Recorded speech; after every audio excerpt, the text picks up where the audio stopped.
Hello everyone, my name is Antonio Rubino and I'll discuss in this lecture what are the standard views of the focus heart ultrasound and which are the machine settings we should look for, we should have before starting any exam.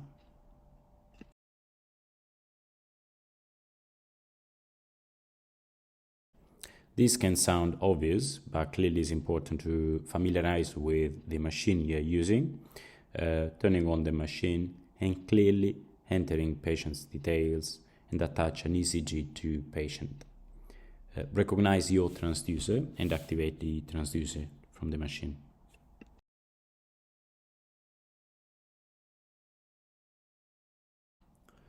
Level 1 practitioners are expected to be able to perform and report echocardiographic studies unsupervised to rule out life-threatening and reversible pathologies in a time frame which should be appropriate to the acute emergency patient. So usually you should be able to guide your clinical management with an exam that is usually performed in under 10 minutes or 10 to 15 minutes maximum. Level 1 exists only within the umbrella of the supporting Level 2 service. And with the fact that we know when we need to ask, you need to know while you're performing a Level 1 when to ask for Level 2 review. And this is a key point, either for safety and either as an essential criteria to pass your accreditation process. When you perform an echocardiographic exam, make yourself comfortable. Stand at the level of the patient's shoulder, facing towards the ultrasound machine. Adjust the height of the patient's bed and the ultrasound machine so that you are in a comfortable position while scanning. If possible, reduce bright lights around the patient's bed space. The patient should be supine. If possible, turn the patient towards the left side and abduct the patient's left arm. This will move the heart into the better position for scanning and open the intercostal space.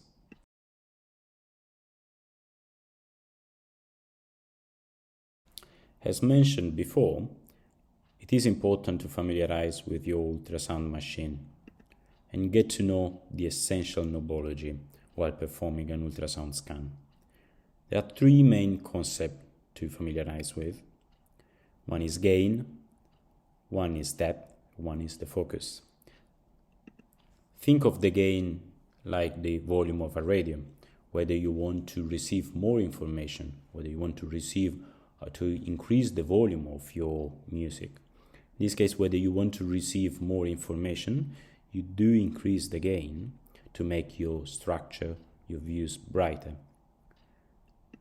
The disadvantage of that is that sometimes you can get non-realistic information, or you can receive too much information, probably making brighter some structure that in reality are not that bright, hence calcified. Same thing in reducing the gain, you might miss some of the structure. It is always a balance, and with practice you will adjust your eyes to the right gain.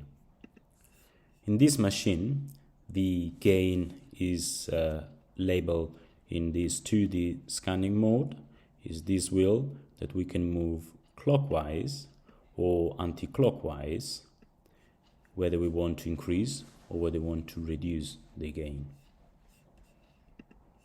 It is important to adjust your depth. And the mistake we usually do is not changing your depth based on in moving from one window, from one view to the other. A higher depth will give you a lower resolution, while a reduced depth will increase the resolution of the structure you are visualizing. The focus is a component you should familiarize with, and based on the structure you are visualizing, it's important to move your focus whether very superficial or deeper, based clearly on what you are assessing. In normality, we usually keep the focus in the middle of the view, in the middle of the screen. There are other important functions, like in this machine, there is an eye scan, which is an automatic feature, which is more and more common in the modern machines. It is a feature that usually automatically balance the gain based on the structure that you are seeing. So it does improve. It's an automatic feature that does improve, optimize your views. We have not mentioned yet about the TGC, which is time gain compensation, which is this series of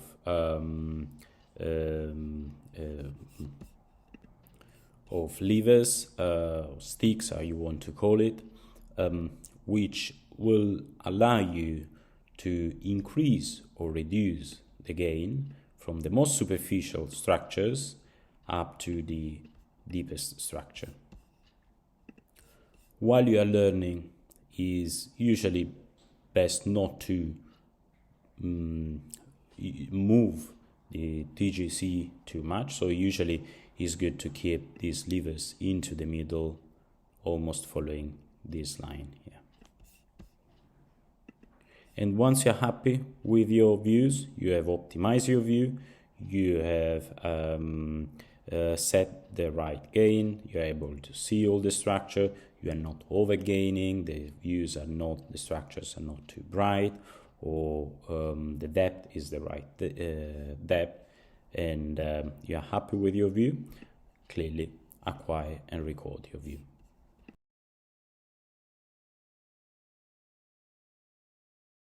We will go through the views, but before talking about the views, it's good to mention clearly the probe. The probe clearly recognize the notch, because the notch will help you. There is a specific position for the notch in each view. And the planes we are scanning are the long axis plane, the short axis plane, and the four-chamber plane. And it's important, the movement that we'll do, is important to orientate yourself in the different planes and the structure you will see. It's important not to press. One of the mistakes we usually do is to press too much into the chest to optimize the view, clearly causing uncomfort to the patient. It's important to clearly have enough gel, but don't use half of the bottle to improve your views. It's important not to have any air or loss of contact between the probe and the skin of the patient. And there will be some of the mistake we usually do as well is focusing on the screen, on the images, and not checking our position, and then the probes with the gel will often slide from one intercostal space to the other, where we usually lose the image. So always look at the screen clearly, but always go back to your position, go back to your probe, and check whether you have moved. Two of the movements that we usually do and are very common to optimize the views or to change from one view to one plane to the other is usually tilting the probe, tilting up or tilting down, scanning the different levels, for example, of the left ventricle in short axis, or rotating the probe clockwise or anti-clockwise, moving, for example, from a long axis plane towards a short axis plane, or whether we want to go back from a short axis plane to a long axis.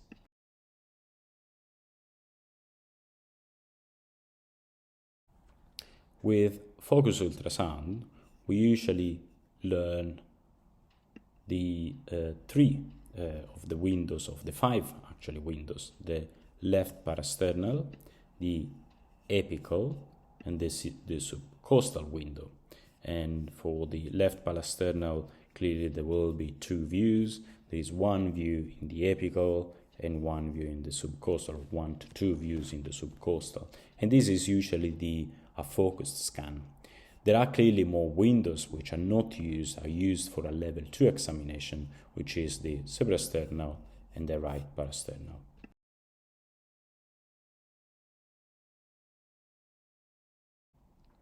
All focused heart studies should try to include all the following 5 views. So the parasternal long axis, the parasternal short axis view, the apical four-chamber, the subcostal four-chamber, usually including the IVC, and the lung bases.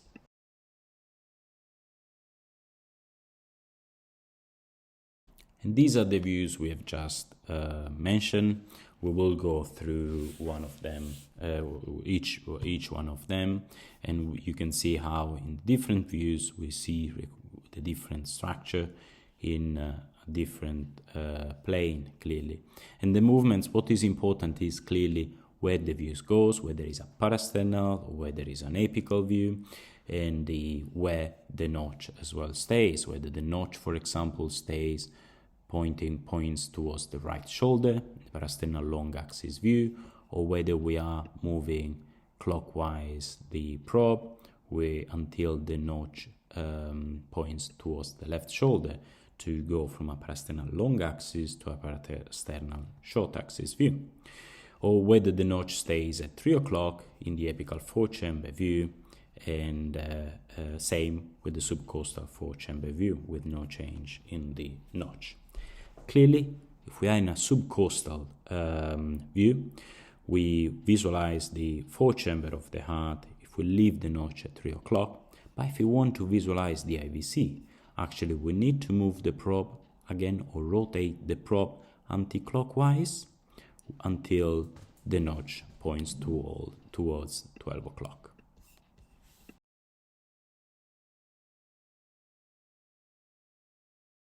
A focus scan clearly requires a focus report. As we said, it's an exam that we usually do under 10 or 15 minutes. It's an exam that needs to give us straight, short answers with usually a binary, is a binary question with a yes or no, and usually the questions we need to answer are whether the LV or the RV are dilated, so the first comment always goes to dimensions, or whether the function of the left ventricle or the right ventricle are compromised, whether there is pericardial effusion, whether there is pleural effusion. This is why it's important to scan always the lung bases, and whether the patient is fluid responsive.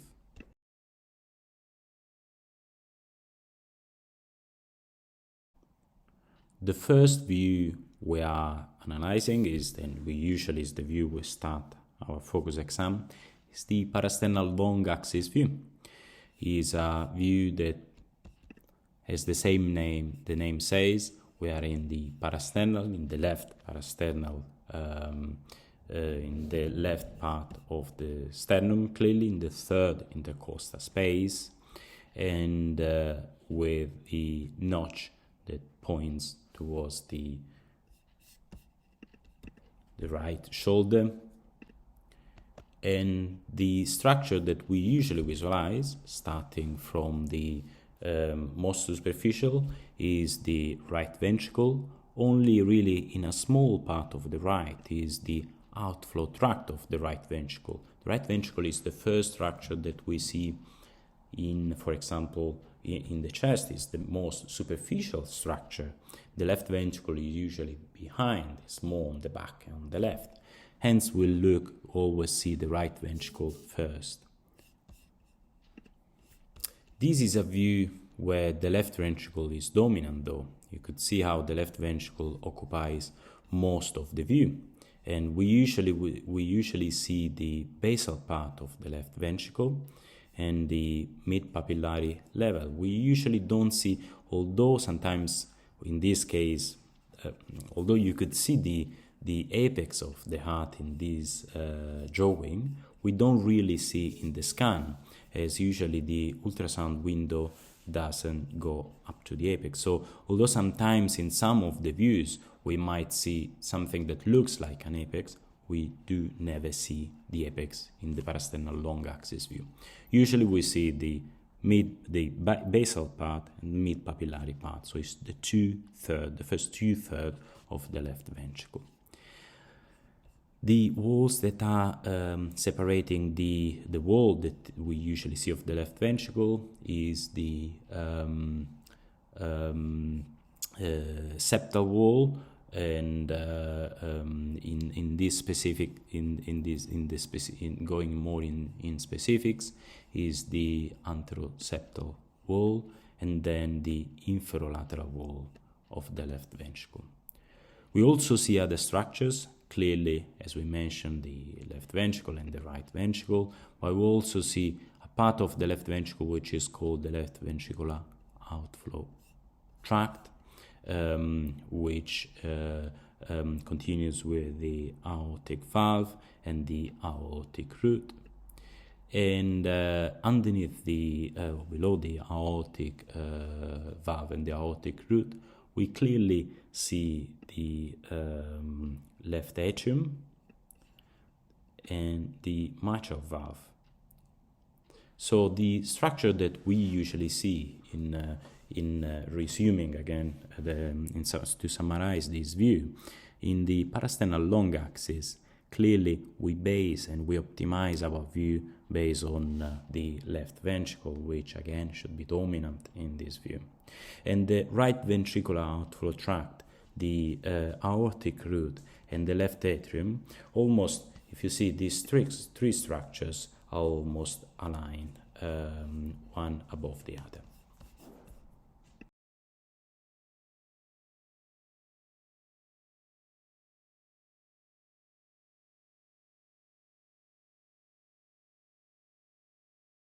From our best parasternal long axis view, once we are happy and satisfied and we have optimized the view as much as we can, we do acquire the view, and then we move to a parasternal short axis view. The position is the same intercostal space, still on the left side of the sternum. The only things that we do is moving the probe, rotating the probe clockwise from the right shoulder, or with the notch from the right shoulder towards the left shoulder. And very often a movement that we need to do is to tilt up the probe to avoid to visualize the aortic valve and to try to optimize the view towards a short axis of the left ventricle. In this view again, the left ventricle is pretty dominant, is dominant again. And you could see the left ventricle, while before we were seeing the left ventricle in long axis, in this view clearly we see a slice of a short axis of the left ventricle. We are able to visualize all the segments of the left ventricle, with the anterior part of the left ventricle into the top part of the screen, with the inferior wall of the left ventricle into the inferior part of the screen, with the lateral wall of the left ventricle and the septal wall. The right ventricle is usually visualized as well. More often sometimes we struggle to actually visualize the right ventricle because of the dominance of the left ventricle. When we do visualize the right ventricle, usually we see a right ventricle that is wrapped around the left ventricle, or simply while the left ventricle is a donut shape, is a circular shape, the right ventricle looks like a croissant or a banana on top of the donut.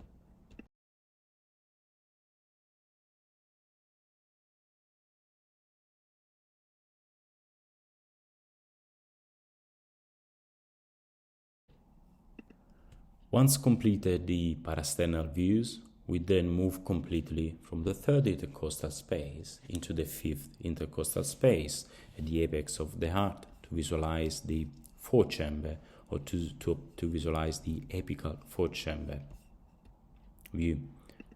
In this view, as the name says, we see the fourth chamber of the heart with the left ventricle still being a dominant structure, the right ventricle, which usually is smaller in diameter than the right ventricle, with a length that terminates at 2/3 of the left ventricle, with an apex which is usually formed by the left ventricle only. The other chambers we see are the left atrium and the right atrium, and the valves that we visualize are the mitral valve and the tricuspid valve. In a fourth chamber, we don't really normally visualize the aortic valve.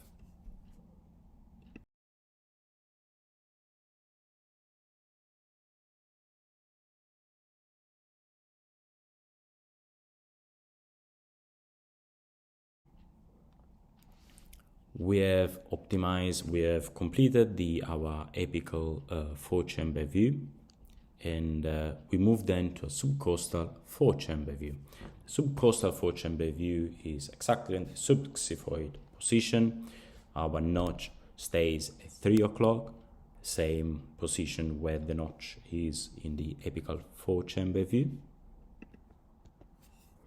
And again, the structures that we see are the right ventricle, which is very well seen usually, as there is a very great acoustic window, which is the lever on top of the right ventricle, on top of our structure.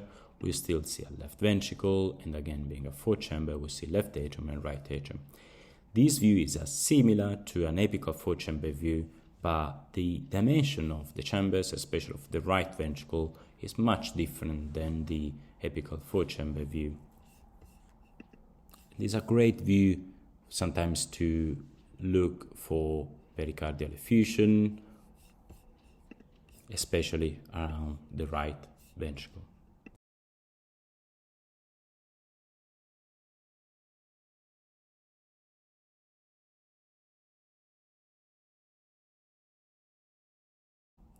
Again, once we are happy with our subcostal four-chamber view, to visualize the IVC, we need to move the notch of the probe anti-clockwise from a 3 o'clock position towards a 1 and more towards a 12 o'clock position. And then the fourth chamber of the heart disappears, and then we visualize the IVC opening into the right atrium.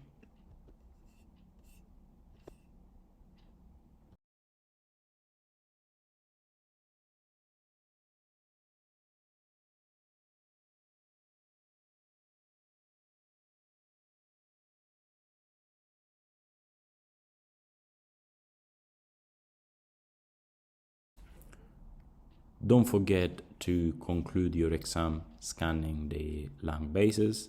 Scan the lung base using a cardiac probe. And as you can see, for example, in this example, on the left side, if there is a presence of fluids, if we have an effusion, we can see clearly the demarcation between the lung and between the pleural effusion, which is hypoechoic. The scan of the right base is, in this case, is normal with no pleural effusion.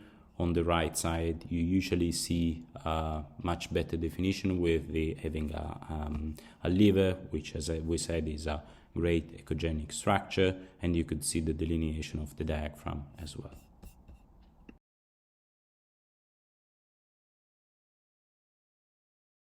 We have mentioned the report before. We said the questions are straight and the answer needs to be clear, whether it's possible or it's not possible to assess the dimension and the function of the left ventricle and the right ventricle, whether there is or there isn't pericardial effusion, whether there is or there isn't pleural effusion, and whether the patient there are signs of fluid responsiveness. It is important to go to present your conclusions, to rate your scan your windows, whether the quality, to rate the quality of your scan, document the clinical questions and the reason why the exam has been performed, and whether there is a need for any escalation to a level 2 echocardiography.